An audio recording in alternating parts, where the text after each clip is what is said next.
Hark the herald angels sing, glory to our cargo shore wearing kings.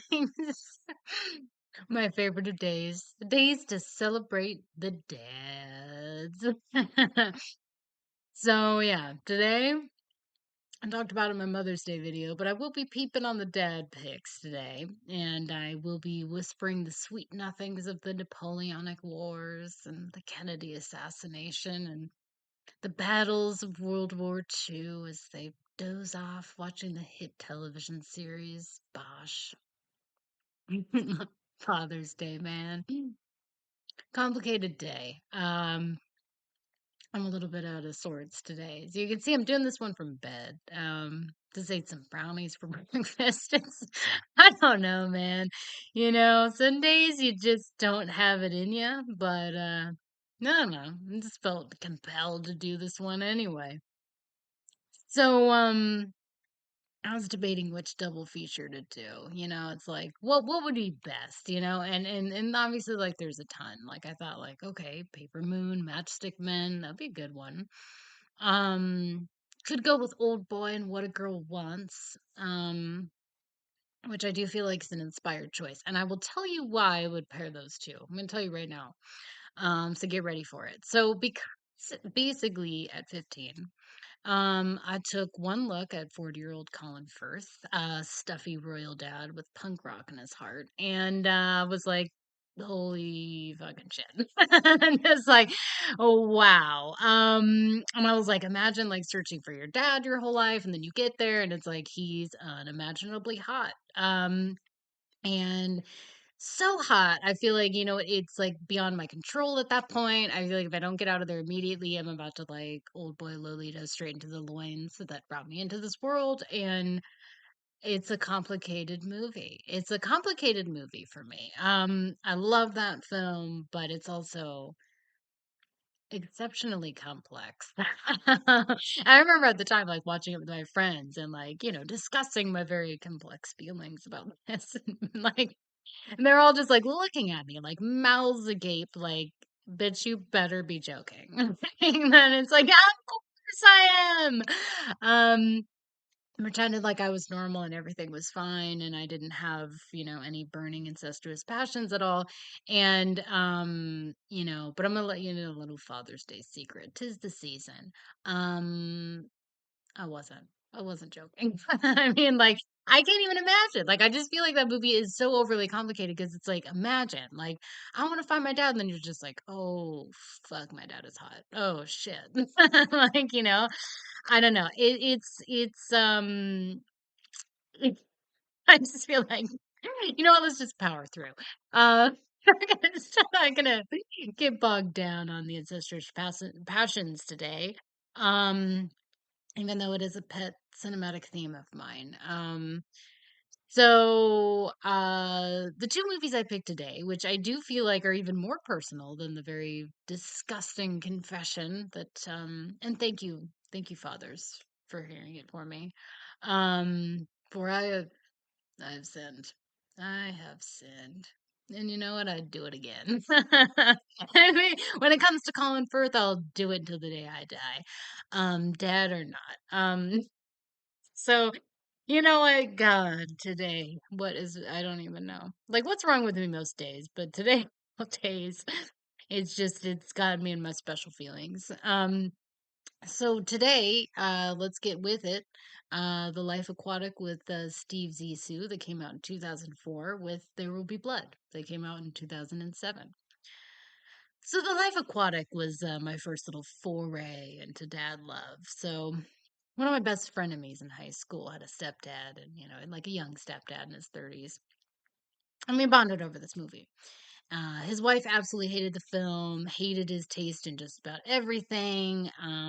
They were just generally one of those couples that hated each other. And it sort of like snowballed into us watching, films together as not to upset this very delicate powder keg at home. And it's like we listened to old punk records and we branched out from Wes Anderson and watched kung fu movies and 80s action movies. And, he would talk about like horror stuff that he would watch on TV but was lost to time now, which I do find a very endearing quality of older men. Like, they always have their like television white whale movies, that they like to talk about that they can't seem to place now. And when they find it, it's like a real celebration. Um but he'd like offer me alcohol and shit while he was getting like shit housed on cheap beer. And what I'm happiest for throughout this experience, and what I'm happy to be reminded of today, is that he mostly just kind of like talked about what life was like when you just kind of let it happen. And I really did like grow up surrounded by people who took a very passive position in their lives, and like they pitied themselves for living in fear. And it wasn't like they didn't necessarily aspire to anything, but it was like they're always giving themselves an excuse for like why they couldn't do it and why they couldn't take the steps to make life different. And it was interesting, especially to watch this film with him, because it was like Steve Zissou may be depressed and largely apathetic, but he was willing to pick up a gun when the pirates invaded his vessel and kidnapped Bud Court. He was determined to find that damn leopard shark, when he could have quit, he could have given it up and thrown in the old beanie when, Esteban was eaten. But, to tell this whole story, I just feel like, I was never going to break up this marriage for like two reasons. A, I had more of a head on my shoulders at 16 than that. And B, I realized that this prospect was much more exciting for him than me. And, that was just kind of sad. Um, but I do wonder. Every Father's Day, I do wonder. Like, I bet that guy's single now. Like, that most definitely ended in divorce. Like, let's be honest, and he was pretty hot. And he would be in the prime for me, as I've discussed before. Men don't hit their prime, their hotness prime until like their late 40s, mid 50s. So he's in that age range. And I always do think, like, I'm going to look him up, and be like, hey, man, we pop on a little Life Aquatic for old time's sake. But I was insanely attracted to Bill Murray though. I grew up on SNL, like my era, of course, but I had a lot of old tapes of the old stuff too. Like I bought them, like collections of the old stuff. So he was always kind of like a bit of a crush. And when I saw him in Lost in Translation in 2003, I about fucking lost my mind. It was like, and in considering this fact, another Father's Day confession. Thank you once again, fathers, for hearing my sin, but very disgusting, just lecherous sin. So Long John Silver in the Disney Treasure Island they did in 1950 was my sexual awakening. And now knowing this fact, of course, when, you know, I saw Steve Zissou, well, it's like I was already a Bill Murray fan, and that just the heat just further ignited with that. It's like, oh, now he's like a crazy sailor. Oh my god. What's going on with my teenage mind and hormones and mm, great times. Um, and of course, we got the Bowie element. I feel like it doesn't need to be said. That I was and am a huge Bowie. See my poster in the background, which I've had since I was a kid. Um, I feel like it doesn't even need to be said because I feel like who isn't a Bowie fan, right? But like I was like obsessed, and I just felt like this movie was made for me. I felt like the claymation sea animals and this disinterested narcissist who only takes on a son to further his own enterprise, and Willem Dafoe as a devoted valet, and the dry absurdist humor, and the meticulously designed matching outfits, and what? One of the coolest endings in cinematic history. I feel like it just like it always gets me so pumped. And so yeah, saw this movie. Obviously, was hooked. And it is my favorite Wes Anderson. I do like vacillate between this and Rushmore. But I really love everything from Wes, especially his latest, which I do have a review on my letterboxd if you are interested or anyone's even watching this. um And I feel like I found a kinship with his work, It's like even though he's almost like 2 decades older than me, I feel like he's one of those like if we met as a kid, which would never happen because he's almost 2 decades older, but like, you know what, in a fantasy world we met as kids and we had a lot in common, because he kind of strikes me as someone who also equally spent a lot of time alone. And had to like, his surroundings kind of had him, you know, dreaming up his own world, in order to kind of keep the wheels spinning.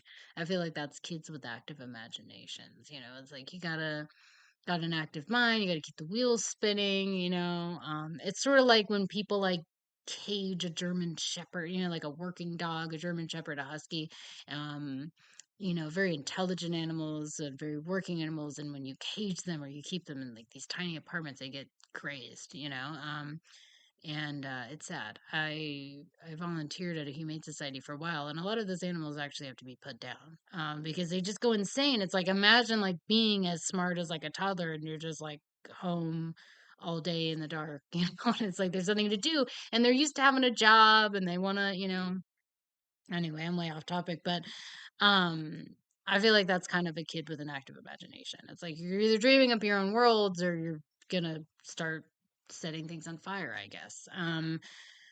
So yeah, so it's like you know what?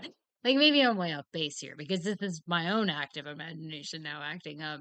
And it's like I might be way off base, but you know what? He's kind of one of my make believe father figures I've collected along the way anyway, so there it is. Um Now, There Will Be Blood is personal because Daniel Plainview, almost scarily, resembles my own father in many respects. I remember, like, I used to tell this joke right around the movie, the movie came out, and people had this very, like, pained laughter towards it because they were like, "Oh God, he is your dad." I was like, "Yeah, it's kind of weird. Daniel Plainview's my dad," and they're like, "Oh, fuck, oh my God, you're right." Um, and it's like not only does he kind of look like him, he kind of talks like him, definitely drinks like him. He's just this very cold, distant, unemotional, and intolerant to any and all sentiment. In his younger years, before he got quite matter of factly sick of the whole family thing and hit the road, he had a terrifying temper as well. And he's also someone who like only values and is only capable of loving his work. Um and you know what the thing is like I understand my father with his upbringing, I've let go of that notion that he was ever going to be a dad very early on, early preteens. Um and I accepted it and moved on, and you feel lighter and better for it. Now I kind of see my dad as like a fun guy actually, and he is. Like you can kind of see him like objectively in that way. Like it's no longer subjective. You see it like how everyone else. Oh, your dad's so fun. He's so funny. Like whatever. He's right. And it's like and I can kind of see it. Like yeah, no, you're right. He is. Like um and our relationship now is a good one. It's akin to kind of like an acquaintance that you see very few times each year, and you affably talk about surface bullshit, and it's nice, um and I will say his alcoholism was always a positive thing. I do have a different relationship to the alcoholic parent than most, because he was only scary when he was sober. When loaded, he's funny, he's fun, he's charming, and I don't think I could abide by my like if my father wanted to go sober, I don't think I could abide. I think I would have to cut him out of my life if he wasn't drinking. I don't want to know him sober. I fully support his substance use and encourage it, in fact. He's one of those people that just like alcohol makes him better. Makes him a better person. Even when he's not actively drinking, just the fact that it's like, and he's very functional. Um, and just yeah, I mean it doesn't even have to be like when he's loaded, it's just like the fact that it's like it's just running through his blood at this point, it's just in there. I think it just makes him a better person. And even when I was really young and he was still around, like I remember, like, he'd start to get angry. We all kind of knew. And then it's like, run to the kitchen, come back, double fisting, like a bottle of scotch, Guinness, everything was fine. Um, I will say though, he's like mellowed a lot in his old age. And I feel like with aging, like you have like you hit up this fork in the road when you age. And it's like you're either going to double down on your worst qualities, or you're gonna mellow out. And he's kind of taking that route, which is it's pretty cool, I think. Because I think he got to a point where he got forced into retirement. I mean, he still doesn't want to accept that. It's like, dude, you're old guard, you're being pushed out. He still can't accept it. But I think through this kind of forced retirement kind of deal, it's like he realized, like, I don't have anything but an empty house and a steak and a lady of the week and my McAllen. um, and he's like taken a much more active presence in my nieces, his granddaughter's lives, which is like really heartwarming, actually. Um, Still not a good dad, but I figure like with parents like mine, like I'm fine being a figurative orphan. It's like at this point, it's like I don't really want to broach the subject of like let's be friends or something. It's like yeah, it's fine. you know. Um, and I do feel like having pretty exceptionally bad parents is like sort of this trial by fire. And you're either going to crumble under the weight or you're going to stand on your own 2 feet and figure it out. And I do feel pretty proudly scrappy, being as well adjusted as I am. And I feel like confident in my ability to survive. I feel confident. I feel like a lot of people of my generation, this is where I kind of really differ from them, because it's like, no, I feel pretty confident in my ability to be an adult and take care of myself and survive, because I've had to for a really long time.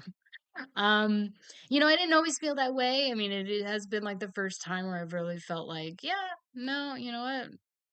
I got it. I'll figure it out. I always have. Maybe I'm mellowing out more in my old age as well, which is good. I like that. But I also feel like, there's even a smaller portion of us that do survive, that it's like rare that you are like well adjusted and have the full range of emotions and whatnot. Because I do feel like with my dad and Daniel Plainview, they developed like, I mean, I don't want to say it's like a numbness really, but just like a complete like apathetic approach to the lives of others. And I feel like that scene with Daniel Plainview when he's, acquired his bastard from a basket. He's looking at this baby, and I think he's like envisioning this clean slate.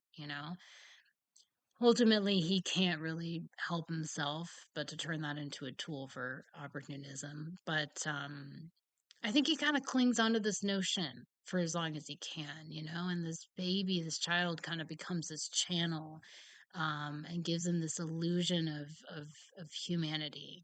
But in the end, he can't keep up the act. And my father, through discussions that we stray just a tiny bit away, um, from just surface level bullshit.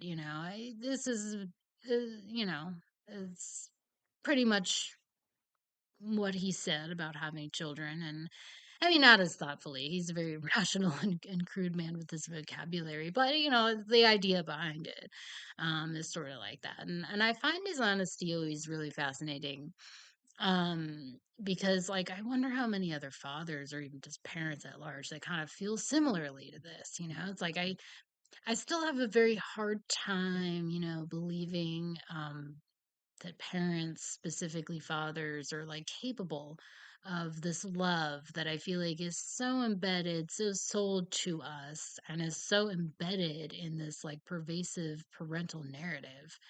Um, and find myself kind of questioning, like, does this sort of like parental love really only exist in a performative nature? Like it's like, because that's the expectation, right? And like, if you say anything outside of that, I mean, that's like, I think a lot of people consider that really vulgar and cruel. Um, that they can't speak it out loud. Um, but I always feel like it doesn't matter what's in your heart and in your head, and you're never going to know, because you're never going to know what's in people's hearts and heads, really. um and it's like, and if your rendition of this parental love is so good that your children buy into the illusion, um that it becomes truth, it's like, what's the difference? you know um and like I said, it's like, you'll never know, really. But I think it's just in the matter of like what you want to believe, and I feel like that's life. It's, you go with what you want to believe. Might be a delusion, you know, but does it really matter? And I know that this one was much more metaphysical dissection of these films, and I apologize for it. Like I said, I'm in a mood, It's like, and obviously, look, There Will Be Blood is a technical and narrative masterpiece, as with all of PTA's films. Um, and I do just realize, like, I picked two directors with the same last name for this one, and I do think it brings up an interesting look into like two directors of master status that just like make completely different and yet tonally and thematically similar films. um and that's what makes art so interesting, because it is all based off of our um own illusions and own stories that we tell ourselves, right? And how we analyze. And I feel like everyone's just trying to make sense of things, and we tell ourselves these stories, and it's just like, it's so in our nature to do so. It's rooted in civilization. Like, religion is simply a worship of narratives, and it's like there's whole holy books filled with biblical tales that have a profound impact on shaping the history of the world, and define our morality, whether you're a believer yourself or not. Um, and this is something that I always think about, is like, when I look at animals, I'm like, I wonder if they have stories, Um, because I've watched my pets dream before. I had a pug who had nightmares. I mean, night terrors, really. I don't know what the fuck he was seeing, but it wasn't great. He'd wake up screaming. Very terrifying, and some very just terrific. I call it his murder screams because it sounded like something otherworldly. Um, I just hope whatever he was saying wasn't real. I have night terrors about that. I think about it and I get like really in my head, like, whatever he was saying, around when he was dying too, he was seeing the same shit. And I was like, God damn, I hope that's not real. And I hope whatever, that dog was so angelic. He was just the sweetest little fucking soul. He looked like a monster. He looked like a chupacabra, which is why I got him. I just remember him being at the sad picture of him online. And I was like, oh God, that dog is so cute. But the picture was very flattering because you'd see him in person. And I remember like there was one other, like there was a couple there, and we're here to see Hazy, and then they saw him and they're like, oh, maybe we look at a different one. And they're like, you want to walk him or pet him? And they're like, oh, pet what? Skin? Blackened skin? I don't, his skin was dead and blackened in a lot of areas of chupacabra-esque, because he had come from a very horrible background.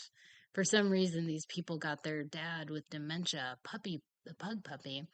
And apparently no one was around the dog or the dad, which is just, I don't know, conjures up a very sad situation, because, yeah, no, he was completely bald when he came in, and his skin was blackened and dead, from the mange that he had, and his nails were so long that his quicks were so long. Like, you could only, like, you couldn't, I didn't have the heart to clip him. I, got one of those nail grinders, because even that, it would make him bleed, It was like, it was just, this is awful. But it was awful to think about this poor, sweet soul. In that way, and maybe he was having memories of that, maybe that's what he was saying, because he very much enjoyed his life with me, and fought like hell to hang on to stay with us, and now I love him for it. But yeah, but he had night terrors, and then my pug Hamlet used to have dreams because he had lived with me ever since he was a baby, so he had the most pampered, perfect life a pug could ever have. So he had nothing to be a nightmare, and there's something nightmarish or something, bad memories he had. So he would like smile, and in his sleep he'd start wagging his tail. I called it like a tick tock because they have those little curled tails, so it was like a little clock, tick tock, tick tock, tick tock. And he used to do that in his sleep. So I was like, I wonder what he's thinking about right now. Because like when they sleep, their tails like uncurl. So if they're tired, if they're sad, if whatever, their tail droops. And then when they're happy, like so he was sleeping, so it's down, and then all of a sudden and then tick tock, tick tock, tick tock. So it was like there's something good he was dreaming about, and I always wondered what it was. And sometimes I watch Bugley, and he's like sometimes like either like licking or like suckling at the end of his bed, and it's like I always just think like, yeah, they're reliving memories, but I was like, our memories not just narratives. It's like I feel like memories morph and change with time and influence, and they're completely unreliable stories that construct our lives. Um, it's like maybe none of what I even just told you is true. Um, but doesn't matter. And I feel like Herzog may be God in the way that he didn't invent, but he gave a name to the ecstatic truth. And I don't know. I guess I just turn a new leaves.